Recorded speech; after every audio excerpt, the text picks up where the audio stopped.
Okay, in this lesson, we're going to be talking about CPCTC. All right, we're going to look at what it means, when we use it, and how to use it. We're going to look at a couple of examples.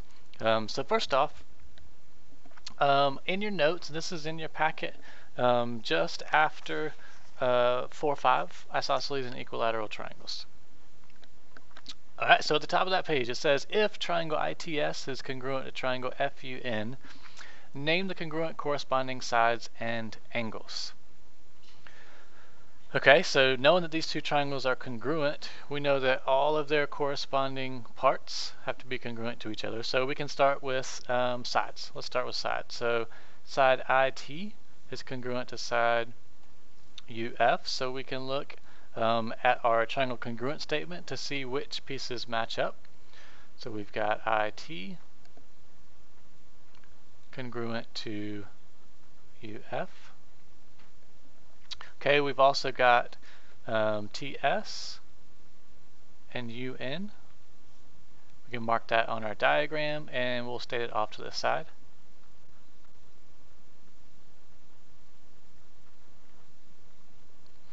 Okay, and then our third pair of sides is IS and FN.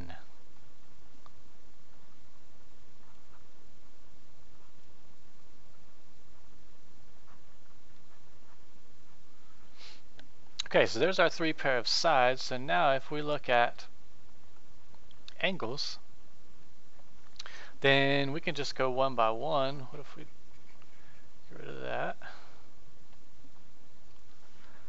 If we start with I and F, so we can say angle I is congruent to angle F. Mark it on our diagram with a single arc. And T is congruent to U, so angle T congruent to angle U. And lastly, angle S is congruent to angle N.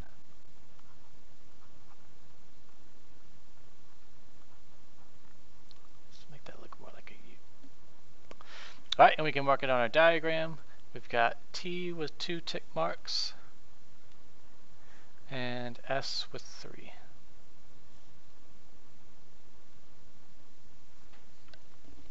Okay, so given a congruent statement, then you should be able to pick out corresponding parts.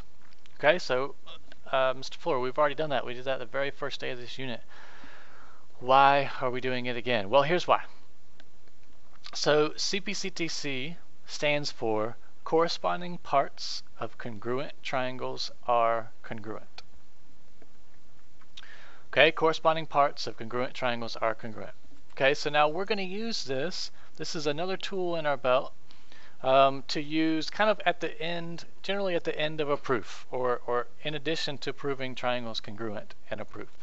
Okay, so this bullet says it's used to show corresponding parts are congruent only after showing triangles are congruent. Okay, so it's important to note that CPCTC can only be used after we show that two triangles are congruent. Okay, because it depends on congruent triangles in order to say that their corresponding parts are congruent. So how are we going to use this? Let's look at an example. Okay, practice example number 1. We've got a diagram, we've got some given information, and we've got a proof statement. Alright, they've already started a 2-column proof for us, so we just have to fill in the blanks. So let's do that together. Alright, look at what we're given. We're given segment OH bisects segment QS at P, and we're given angle O is congruent to angle H. Okay, now before we get into our 2-column proof, notice what we're asked to prove. What is different about that than any other proof that we've seen so far? All the other proofs we've seen so far, we're asked to prove that two triangles are congruent. In this case, we're asked to prove that QO is congruent to segment SH. Interesting. So here's what we're going to do. They've got the framework for us. Let's fill in the blanks. So we've got our given first. Alright, so our given information here, we can go ahead and label angle O and angle H being congruent. So now there's a pair of angles. I'm going to put an A to the side to remind myself of that. Okay, statement 2 says segment QP is congruent to segment PS, so we can mark that on our diagram. And the reason we know that is because of our first given statement, that segment OH bisects segment QS. So remember, the definition of a segment bisector says that it divides the segment into two congruent parts. So here are the congruent parts. The reason we can say that they're congruent is the definition of a segment bisector.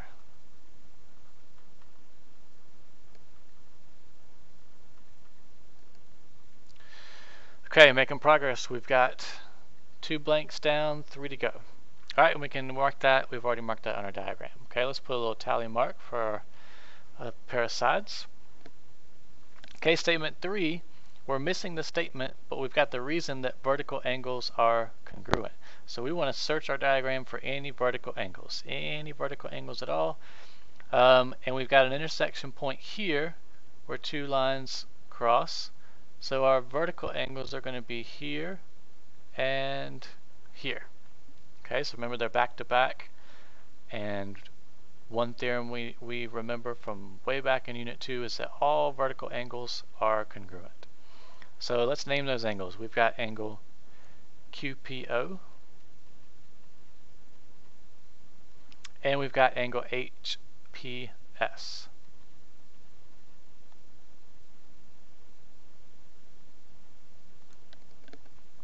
Alright, there's another pair of angles. So, we've got 3 pieces of information, two angles and a side. Let's see if that's enough. Yep, number 4. They state our 2 triangles are congruent. So we've got triangle QPO and triangle SPH.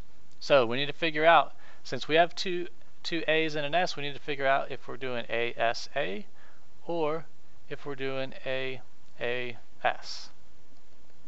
So now they're both valid reasons for proving triangles congruent, but only one of them applies to this particular proof. So let's see which one applies to us. We've got our pair of sides here and here. We've got our 2 pairs of congruent angles here and here. So we want to ask ourselves, is that side included between those 2 angles? And our answer would be no, because this is our included side, but it's not the one that's marked congruent. So we've got 2 angles and a non-included side. So we're looking at angle side. Alright, so that is going to be our reason for these 2 triangles being congruent. So now notice that's not the last step. That's not what we were asked to prove. We were asked to prove segment QO, this part here. Let's highlight that in purple. Segment QO is congruent to segment SH. Okay, now that we've said that those 2 triangles are congruent, these are corresponding parts of those 2 congruent triangles. So QO corresponds with SH. So since we've stated those 2 triangles are congruent, now we can use CPCTC, which says that congruent parts of corresponding parts of congruent triangles are congruent. And we're done. We've proven what we were asked to prove. Okay, so really, if you take an honest look at it, 1 through 4 is nothing new. Okay, if we were asked to prove these 2 triangles congruent, we would do 1, 2, 3, and 4. So CPCTC just adds a single step onto the end of the proofs that we have already studied. Alright, let's look at one more example quickly. Example 2. Again, we're given a diagram, we've got a given statement, we're asked to prove 2 angles are congruent. So let's maybe highlight those 2 angles. BAC is this guy right here, and DAC is, let me use a different color.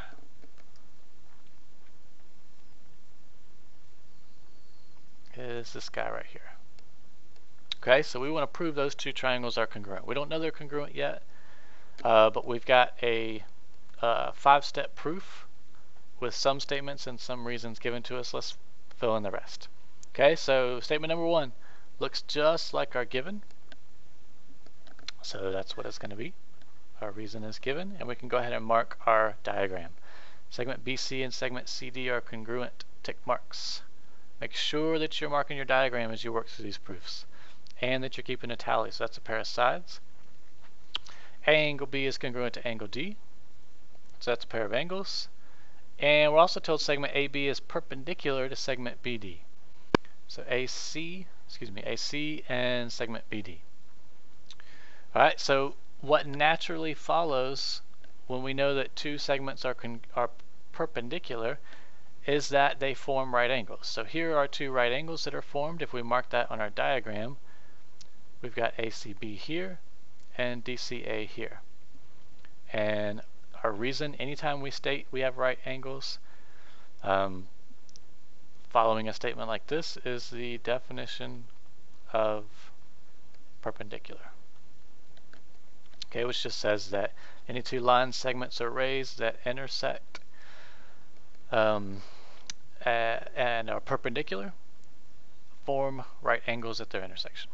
Alright, so number 3, we're missing the statement. We have the reason. The reason is that right angles are congruent. Well, we just stated these two are two right angles, so I can infer from this reason that we're going to say that these two angles are congruent. So angle ACB is congruent to angle DCA. So that gives us another pair of angles. So if we look back up at our diagram, we've got one pair of angles, two pairs of angles, and a side. So again, we've got two A's and an S. We need to determine if it's angle, angle, side, or angle, side, angle. Again, both are valid, but only one works for this example. Okay, so is that S, is that side in between our two congruent angles? And in this case it is. So this side here is included between this right angle that's congruent to this right angle and angle B, which is congruent to angle D.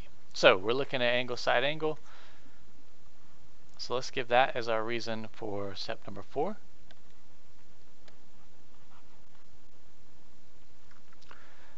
Okay, and again, if we were asked to prove those two triangles congruent, we would be done. But we're asked to go one more step and show that angle BAC, our yellow angle, and angle DAC, our orange angle, are also congruent. Since they are corresponding parts of these two congruent triangles, then we're going to use our don't know what has happened. Let's do some. We're going to use CPCTC. Okay, in your packet, if you turn to the next page, there are many more examples of proofs that require CPCTC. I'd like for you to try just the next 2 pages. So four proofs, 2 on each page, and the last one is a flow proof. So stop after the flow proof. And the next time we see each other, we'll talk about these.